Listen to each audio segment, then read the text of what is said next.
Magandang hapon, Pilipinas. Isang mapagpalang araw po sa ating mga kababayan, wherever you may be, na nasa iba't ibang dako po ng mundo. Sana'y all is well at masaya. Gaano man kahirap ang buhay, laban lang po.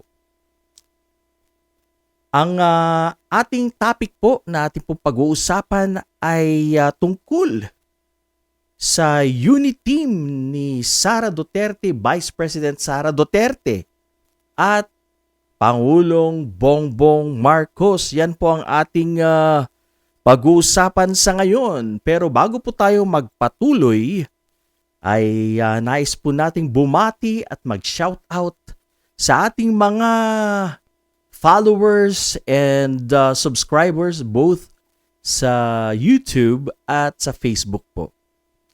Sana po'y mag-subscribe po kayo kay Manong Rayban Channel.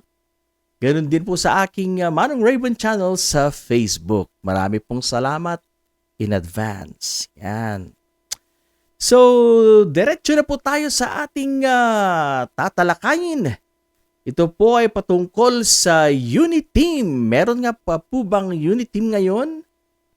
Sa nakikita po natin parang wala na pong unit team. Talagang disunited na po sila. Wala na po yung samahan ng red and green. Wala na po yung samahan ng agila at tigre ng norte. Wala na po. Na-dissolve na. Mukhang na-dissolve na po. At ang magpapatunay po dyan ay walang iba kundi si Vice President, mismong si Vice President Sara Duterte nung siya po ay in-interview. At yun nga po ang kanyang sinagot. Siya po ay tinanong sa kanila pong samahan ng Pangulong Bongbong Marcos. At ang sabi nga niya po ay yan lang ay nung during campaign period. Yan ay nung nag-exist lang yan nung araw or panahon ng kampanya. Pero sa ngayon, wala na po. Talagang makikita mo naman, very obvious. Very obvious na wala na po ang samahan na tinatawag nilang unit team. Dahil makikita naman po natin sa social media na talagang ang labanan ng Marcos Duterte na matagal na po nagsimula. Mula po nung matanggalan po, mabawasan ng budget si Vice President Sara Duterte. Makikita po natin ang banatan ng kampo ni BP Sara at PBBM. Lalong-lalo na po sa kanilang mga vloggers, talagang nagbabanatan. Makikita nyo po, mainit po ang kanilang palitan, exchanges sa social media. At maanghang, actually marurumi pa ang labanan. Maruruming mga komento at talagang makikita po nating wala na po. Sirang-sira na talaga ang unit team na yan. So, sa tingin po natin at according to Vice President, it doesn't exist anymore. So, yan nga po. Yan po ang isang maugong na mga balibalita ngayon matapos pong ma-interview si BP Sara. At sinabi nga niya, and I repeat, na ito lang daw po, meron pong unit team nung panahon po ng eleksyon, nung campaign period. At sa ngayon, wala na po. Wala na daw pong unit team dahil hindi na po sila mga kandidato. At ang sabi nga niya, to quote you her exact words, we are no longer candidates. Ulitin ko po, we are no longer candidates. So, natapos na. Tapos ng eleksyon, nanalo po si BP Sara, nanalo po si PBBM.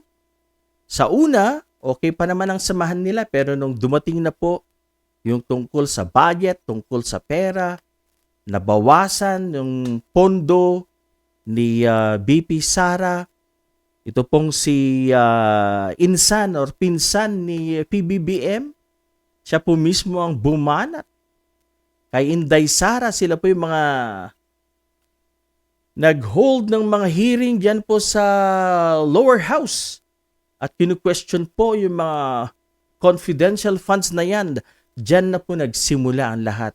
Diyan na po nag-crack ang relasyon ng BP Sara at PBBM.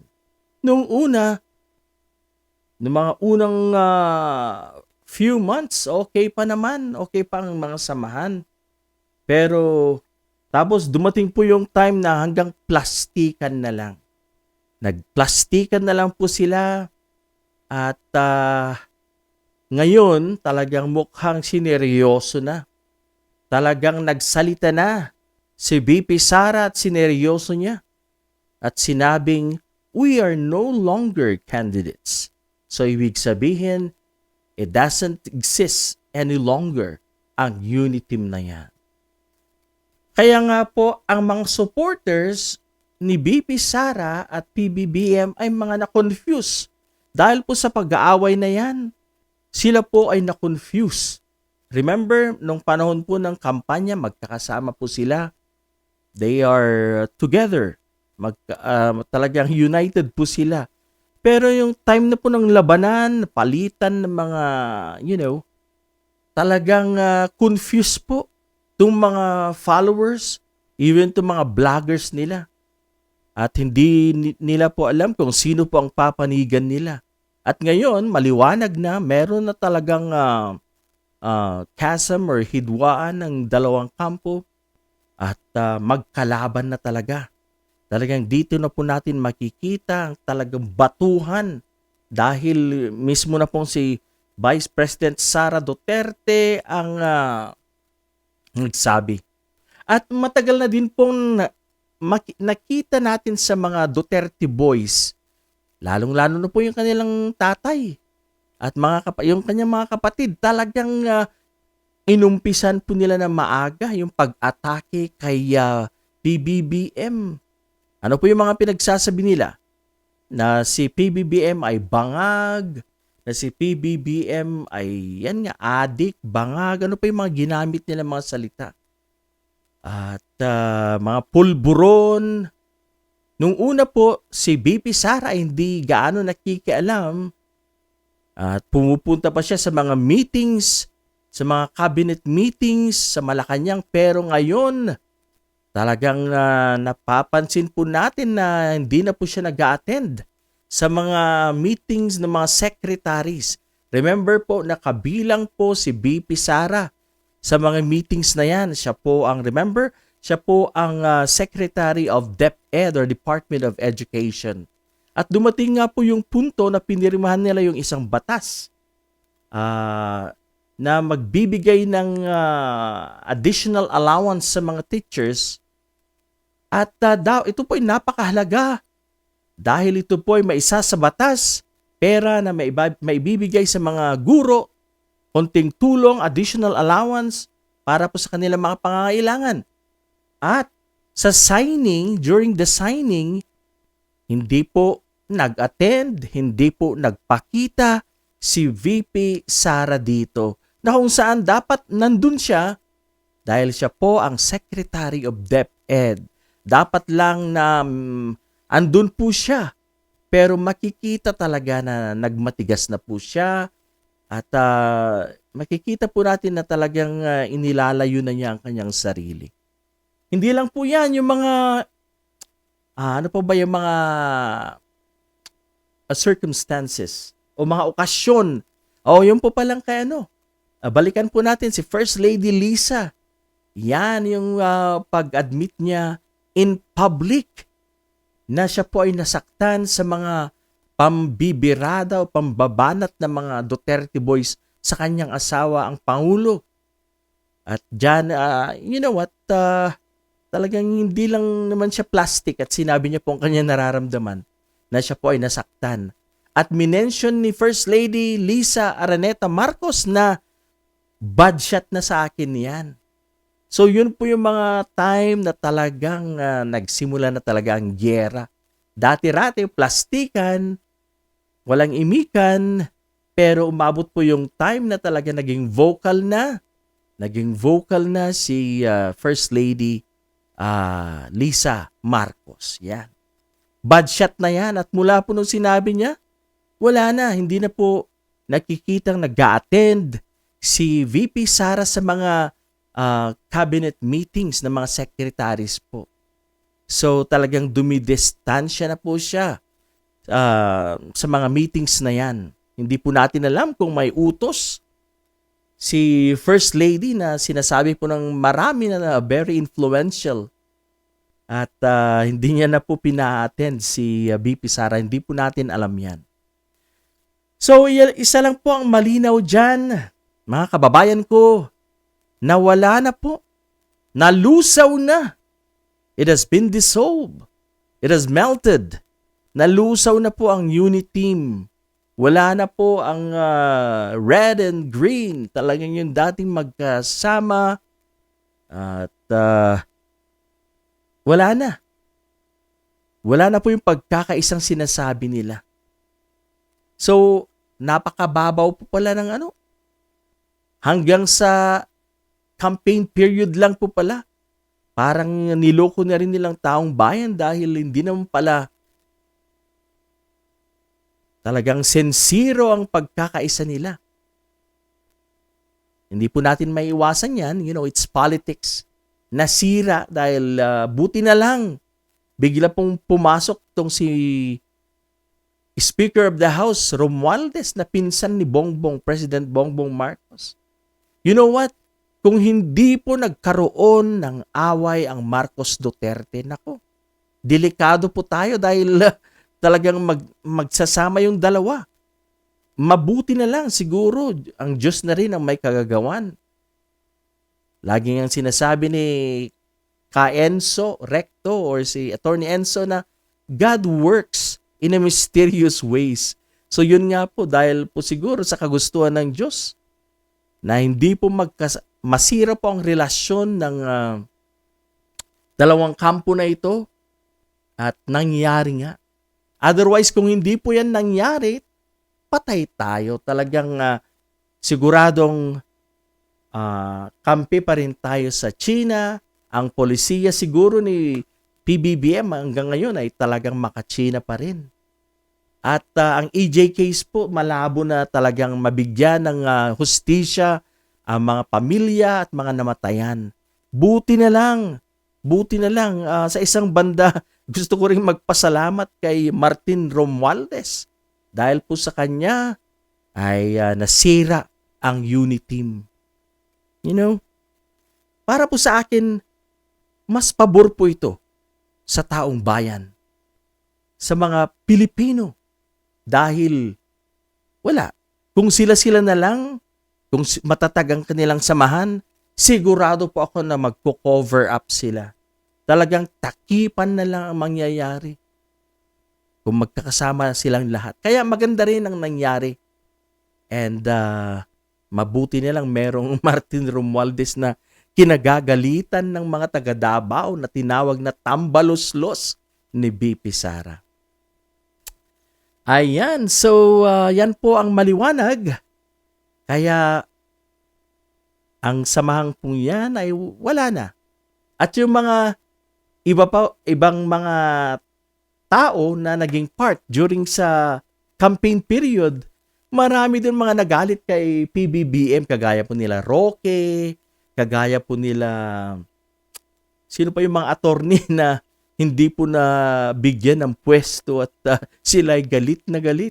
Sila po yung mga number 1 na sumisigaw kontra PBBM sa mga tinatawag nilang maisog rally. Yan. Ngayon, wala po talagang sila ay galit na galit dahil hindi po sila nabigyan ng posisyon. So napakababaw, yun lang po palang ina-after nila. Ang magkaroon ng pwesto sa gobyerno, inaasahan po nila, pero nung hindi po sila nabigyan ng pwesto sa gobyerno, ayun, kumokontra na sila. Paray po ang tahol nila, Sinasabi nilang bangag si President BBM.